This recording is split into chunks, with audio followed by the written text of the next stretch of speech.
guys, and welcome back to Creative Pet Keeping. My name is Kasia, and today we're going to start going over the basics of shipping your Betta fish. Now, for those of you that might not know, you can actually ship Betta fish using the USPS 3-day priority shipping, which will ship your fish anywhere from 1 to 3 days, but sometimes could go a bit over that period.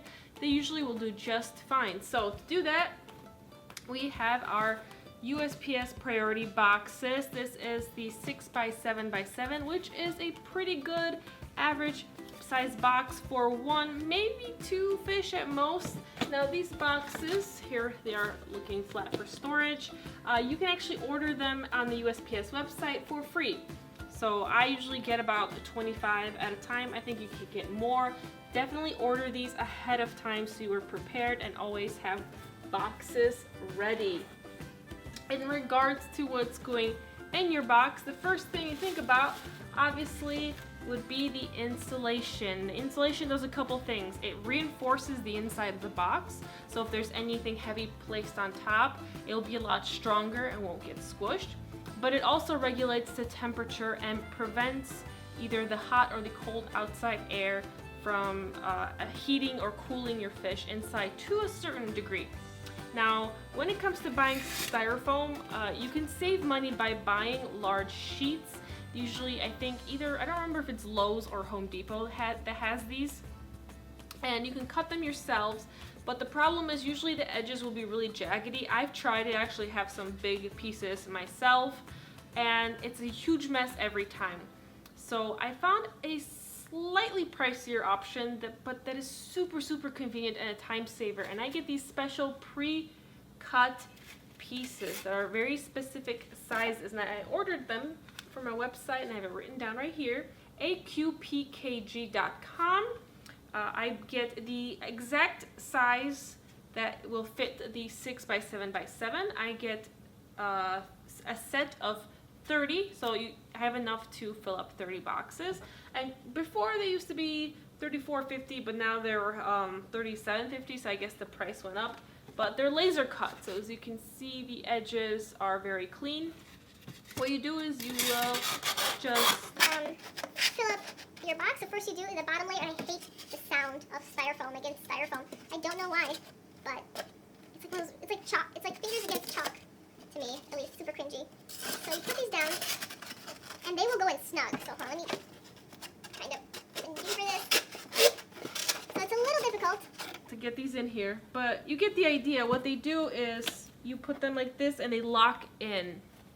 And then you would put another one here inside, and then the last one would fit right here, and then you would put another one on top. And because they lock in so securely, I think they do really well in insulating your fish.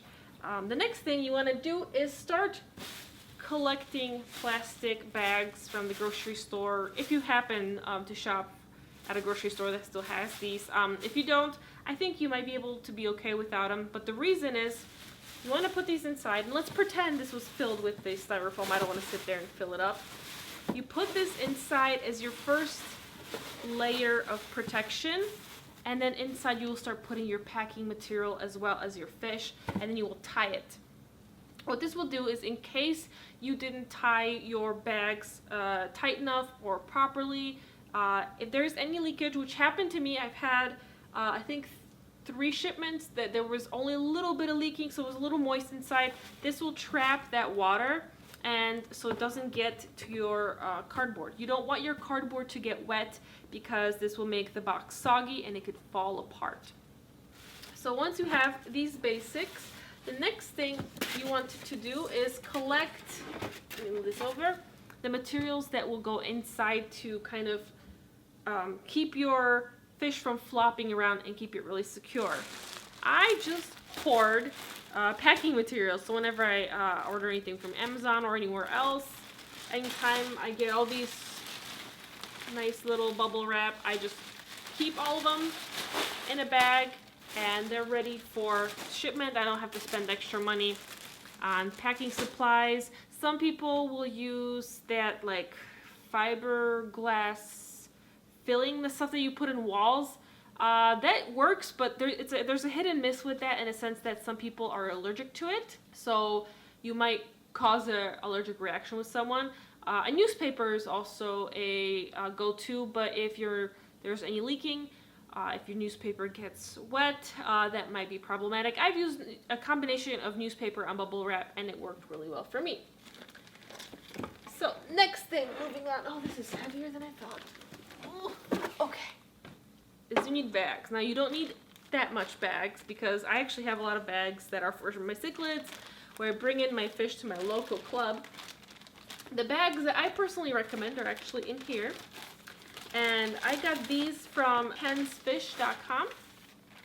And this is the 4x16, and it is a 3 milliliter. The milliliters refer to the thickness of the bag. I prefer the thickest bag possible because a lot of the times bags can tear and they can break. You want to make sure you have enough bags that you have 2 bags per fish. I've seen photos and videos of some shipments from overseas of the bags that are super tightly packed. They're I don't know how to describe it, so I'll put a picture of it up. Don't try to bag your fish like this. The people that bag these fish, they ship hundreds and hundreds of fish every single day. They have a lot of experience shipping a ton of fish, so they can really pack the fish tightly, and they know just how tightly to pack them. When you're using these bags and you pack them too tight, they can rupture and break. So don't go ham. I know, because you might see imports coming in like this, you might think that's the way to pack it. Just don't go too ham. I also will be mentioning, I'll be showing you the list. This is the prices, the average prices of what I've spent on some of the materials, so you can get a rough idea of how much I spent. Keep in mind, when you breed bettas, a lot of people will say, oh, can I make a lot of money breeding bettas? A lot of money goes into breeding bettas when it comes to breeding supplies, acquiring fish, taking care of the fish. Then you gotta spend money in shipping supplies. So a lot of unforeseen costs go into it. So I want you guys to see what goes into it so you can be better prepared. Another thing you can get, this is not necessary, but if you want to tie up your bags even better, you can get rubber bands, but this is not really a must because you can, especially if you use the longer bags, you could just tie them yourself in a knot. You're gonna need some tape. Oh, it's stuck. So some good packing tape that you will use to, you know, tape your box as well as possible. We've got, oh my. Oh, I didn't know I could do that. It just came out. We've got some tape. Now, some people are against labeling fish. Some people are for it. The reason some people are against it is they believe, and there's been videos of people really mistreating packages, kicking them around, throwing them, and people believe that if a package is labeled live fish, then people will shake it and treat it even worse. When you're shipping fish, technically you're required to correctly label your fish. I always worry that people might mistreat a fish, so I hope that people will be kind and nice and will take into consideration my labels. So because of that, I label my packages. It gives me the peace of mind to pack my fish as safely and properly as I possibly can, because after I ship the fish, you know, everything's out of my hands. So that is the last thing as a betta breeder that I can do to take care of my fish. These labels, I've tried to look everywhere for them, and there was a variety in different places, but I prefer the ones on eBay. I don't remember which seller it was from, so I guess you guys will have to try to find it. But first is the live fish sticker, and it just says live fish, handle with care, and an arrow just indicating which side up you should have the box. I put these on each side of the box just so everyone knows that there's a live fish. Please take care of my live fish. Another thing is I have my perishable sticker. So I'm gonna flip this. Let's pretend this is the top and I sealed up the box. I will put my shipping label, and then right next to it I will put perishable, and I just hope it catches people's attention, just to let them know that, like, please try to make sure this gets to the destination in a timely manner, because there is a living critter in here that can die if it stays in here for too long. And this is just kind of like an extra step that I take, but I also have a avoid direct sunlight sticker that I also put at the top next to the shipping label. The reason for this is because when these packages are collected, whether they are on a tarmac in an airport, or they're being ready to be put into trucks to be shipped, or they're waiting at the post office, sometimes these packages are out in the sun, and this means that the package could heat up really quickly. So if you have this sticker letting people know don't keep this in direct sunlight, you know, put it in shade or, you know, cover it with something else at least. If the person is kind enough to actually care and they do so, it will greatly benefit your fish. So there's a variety of stickers that you can choose. So I recommend just spending some time doing some searches on either Amazon or eBay. If you're shipping in the cold, you're gonna need heat packs. I recommend that you don't ship in temperatures lower than, I would say, 30 or 40 degrees Fahrenheit, because at that point, if the heat packs fail, and they do occasionally fail, you have no chances. Now bettas, they don't do well in cold temperatures, but they can withstand cold temperatures to a certain extent. So I wouldn't push it, I guess, even, you know, past like 40 would be the limit. What you want to get in terms of heat packs is you do want to get the heat packs that are meant for animals. So this is for, you know, as you can see, reptiles, fish, insects. You don't want to get the little hand warmers. And you also want to get the 70, which one is it, 72 hour? Yeah, 72 hour one. The reason you don't want to get the 24 or the 36 hour is because these different heat packs go up to a different temperature. So they have a peak, they kind of heat up to a certain extent and then they cool down again. And the shorter temperature ones heat up quicker to a higher degree. And I don't remember the exact temperatures, I think I might add them to the screen, but you don't want your fish to accidentally cook. So the best thing to do, even if you know your fish is going to get there in a day, use a 72-hour heat pack if you need to use a heat pack. If you are shipping your fish in the heat, I would say don't ship past 100 degrees Fahrenheit. You'd be surprised, fish bettas can deal with up to 100 degrees Fahrenheit. Also, what else? These are some bonus things you might need. Always have either scissors or X-Acto knives so you can cut things. Have a Sharpie so you can label your box, especially if you're printing out labels to ship after you finish boxing your fish up. Just to not get the boxes confused, I like to sometimes put numbers on the box itself. This kind of lets me remember which label matches which box. I don't ship the wrong fish to the wrong person. And I also will label the bags too. So I'll usually label the number, or I'll say male or female, or any sort of extra information that I need to on the bag itself when the person opens the bag. Then I have these little dollar store Ziplock bags. They're good for packing Indian almond leaves if you're sending them to the person, just in case there is any leaking.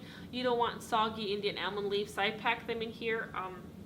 Other people I've seen pack food as well in these little baggies, so they'll do a little sample amount of food to the new owner to make sure that they have some good quality food to transition the betta to whatever food they're going to be feeding. And some people will also add information packets. Information packets should also be put in these Ziploc baggies in case the bags leak at all. They will be nice and safe and dry in there. So these are kind of the basics. It looks like a lot of stuff, but I have actually more of this stuff. I just brought the smaller amounts. There's like doubles of everything. When you ship fish, you're gonna have a lot of shipping supplies. Make sure you have the budget reserved for spending money for shipping supplies. If you take your time and plan ahead of time, you can definitely save money and collect things and get things for free. Make sure you have space in your fish room or your house where you can store these things. And lastly, when you are planning out your shipping costs, be sure to include the cost of the materials of your shipping as well. That's something I kind of didn't do as well last year. So many people were paying for the fish, people were paying for the fish, people were paying for the shipping, but they weren't covering the material cost. It's good to add, you know, calculate how much everything costs and divide it based, you know, on the amounts of fish, and then you can kind of see, maybe you add 25 cents or 50 cents or $1, and that will cover all the materials and will let you invest in buying more materials or maybe even better materials in the future.